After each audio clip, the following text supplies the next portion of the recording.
आकाशवाणी लखनऊ से प्रस्तुत है प्रादेशिक समाचार।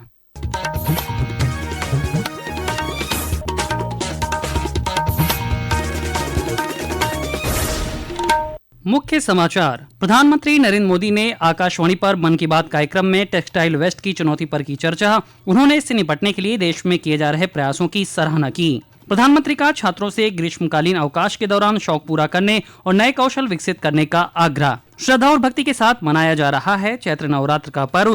पहले दिन आज मां शैलपुत्री की हो रही है आराधना। देवी मंदिरों में दर्शन पूजन के लिए भक्तों की उमड़ी भारी भीड़। और आज चांद दिखने के साथ कल मनाया जाएगा ईद का त्योहार। मस्जिदों में नमाज के लिए किए जा रहे हैं विशेष इंतजाम। नमस्कार, प्रदेश के समाचारों के साथ मैं शैलेंद्र और अब समाचार विस्तार से। प्रधानमंत्री नरेंद्र मोदी ने आज आकाशवाणी से मन की बात कार्यक्रम में कहा कि वस्त्र अवशिष्ट यानी टेक्सटाइल वेस्ट की चुनौती पूरी दुनिया के लिए नई चिंता की एक बड़ी वजह बन गया है। उन्होंने कहा कि 1% से भी कम टेक्सटाइल वेस्ट को नए कपड़ों में रिसाइकिल किया जाता है। भारत दुनिया का तीसरा ऐसा देश है जहां सबसे ज्यादा टेक्सटाइल वेस्ट निकलता है। लेकिन मुझे खुशी है कि हमारे देश में इस चुनौती से निपटने के लिए कई सराहनीय प्रयास किए जा रहे हैं। कई भारतीय स्टार्टअप्स ने टेक्सटाइल रिकवरी फैसिलिटीज पर काम शुरू किया है। वे पुराने कपड़ों और जूते चप्पलों को रिसाइकल कर जरूरतमंदों तक पहुंचाते हैं। कुछ संस्थाएं पुराने कपड़े लेकर उसे दोबारा उपयोग करने लायक बनाती हैं और गरीबों तक पहुंचाती हैं। प्रधानमंत्री ने कहा कि गर्मी के आते ही शहर शहर गांव गांव पानी बचाने की तैयारी शुरू हो जाती है। उन्होंने इस बात पर संतोष व्यक्त किया कि कई राज्यों में जल संचय से जुड़े कामों में नई तेजी आई है। प्रधानमंत्री ने विद्यार्थियों को ग्रीष्मकालीन अवकाश के दौरान सकारात्मक कार्य करने की सलाह दी। प्रधानमंत्री ने युवाओं के लिए माई भारत नामक खास कैलेंडर की चर्चा की, जिसे इस वर्ष की गर्मियों की छुट्टी के लिए तैयार किया गया है। उन्होंने कहा कि इस कैलेंडर से कुछ अनूठे प्रयास किए गए हैं। इस कैलेंडर के स्टडी टूर में युवा छात्र जन औषधि केंद्रों के बारे में जानकारी ले सकते हैं। प्रधानमंत्री ने हाल ही में संपन्न खेलो इंडिया पैरा गेम्स में खिलाड़ियों के प्रदर्शन की सराहना की। उन्होंने कहा कि इन खेलों में इस बार पहले से ज्यादा खिलाड़ियों ने हिस्सा लिया। इससे पता चलता है कि पैरा स्पोर्ट्स लोकप्रिय हो रहे हैं। मैं खेलो इंडिया पैरा गेम्स में हिस्सा लेने वाले सभी खिलाड़ियों को उनके शानदार प्रयासों के लिए बधाई देता हूं। हरियाणा, तमिलनाडु और यूपी के खिलाड़ियों को पहला, दूसरा और तीसरा स्थान हासिल करने के लिए शुभकामनाएं देता हूं। इन खेलों के दौरान हमारे दिव्यांग खिलाड़ियों ने 18 राष्ट्रीय रिकॉर्ड भी बनाए, जिनमें से 12 तो हमारी महिला खिलाड़ियों के नाम रहे। प्रधानमंत्री ने दिल्ली में पहली बार आयोजित हुए फिट इंडिया कार्यक्रम की भी चर्चा की। इसका लक्ष्य फिट रहना और फिटनेस के बारे में लोगों को जागरूक करना था। प्रधानमंत्री ने कहा कि अब स्वदेशी खेल भी लोकप्रिय हो रहे हैं। उन्होंने मशहूर रैपर हनुमान काइंड के नए गीत रन इट अप की चर्चा की, जो इन दिनों बहुत लोकप्रिय हो रहा है। चैत्र नवरात्र के पहले दिन आज कलश स्थापना के साथ मां दुर्गा के प्रथम स्वरूप मां शैलपुत्री की पूजा अर्चना की गई। देवी मंदिरों में मां का भव्य श्रृंगार किया गया। इस बार नवरात्रि 8 दिनों की है, जो आज से शुरू होकर 6 अप्रैल को संपन्न होगी। लखनऊ में चौक स्थित छोटी और बड़ी काली जी मंदिर, बख्शी का तालाब स्थित चंद्रिका देवी मंदिर और इटौंजा में मां पूर्वी देवी मंदिर सहित प्रमुख देवी मंदिरों में मां के दर्शन पूजन के लिए श्रद्धालुओं की भारी भीड़ उमड़ रही है। बलरामपुर स्थित तुलसीपुर में प्रसिद्ध शक्तिपीठ देवीपाटन मंदिर में श्रद्धालु दर्शन पूजन कर रहे हैं। शाहजहांपुर के गायत्री शक्तिपीठ गौहरपुरा में अखंड जाप आज से शुरू हो गया है।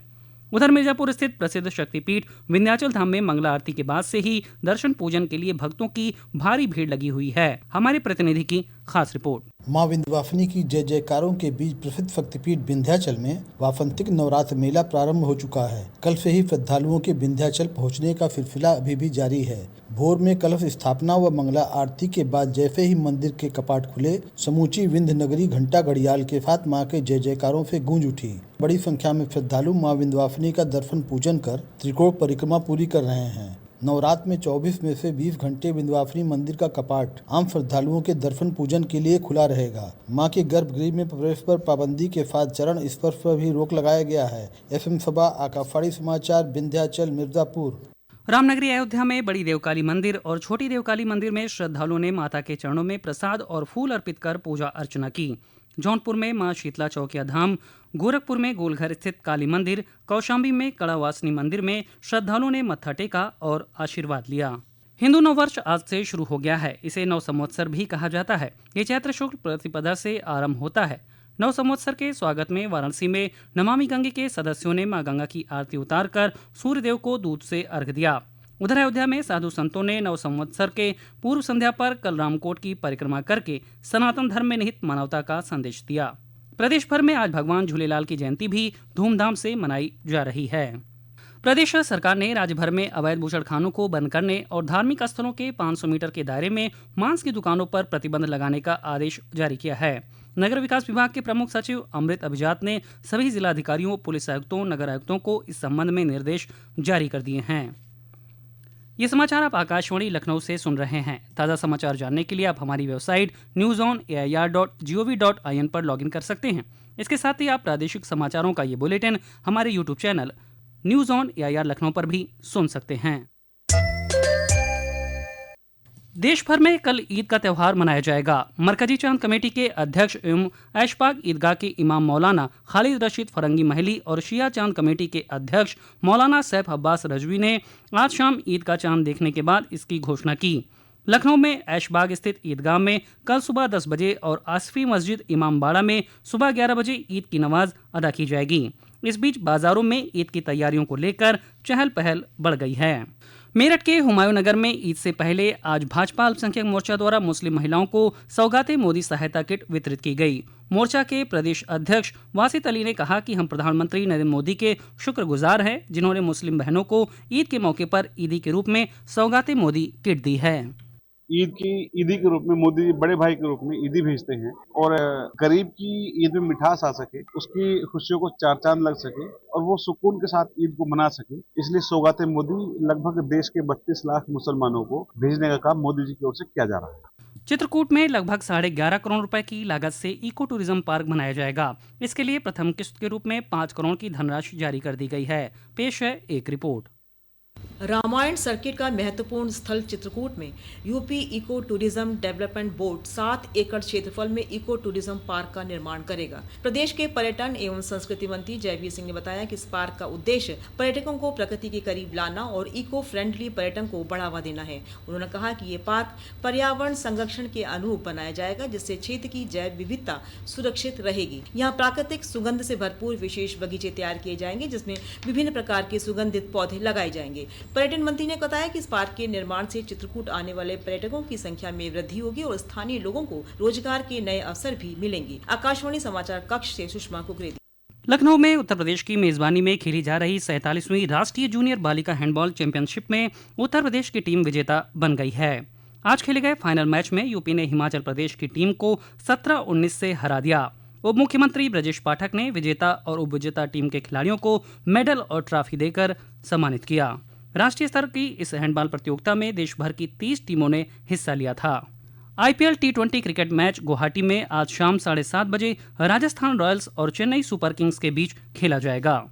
वित्त एवं संसदीय कार्य मंत्री सुरेश कुमार खन्ना ने आज शाहजहांपुर के परमवीर चक्र नायक जदुनाथ सिंह स्पोर्ट्स स्टेडियम में 34 करोड़ रुपए से अधिक की लागत से होने वाले जीर्णोद्धार कार्य का शिलान्यास किया।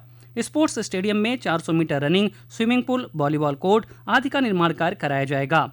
इस मौके पर राज्यसभा सांसद मिथिलेश कुमार कठेरिया ने सांसद निधि से 100 स्पोर्ट्स किट और एक ओपन जिम लगवाने की भी घोषणा की।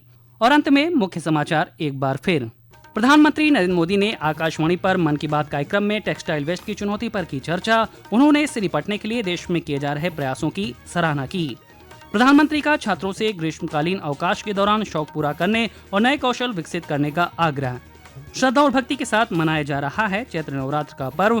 पहले दिन आज मां शैलपुत्री की हो रही है आराधना। देवी मंदिरों में दर्शन पूजन के लिए भक्तों की उमड़ी भारी भीड़।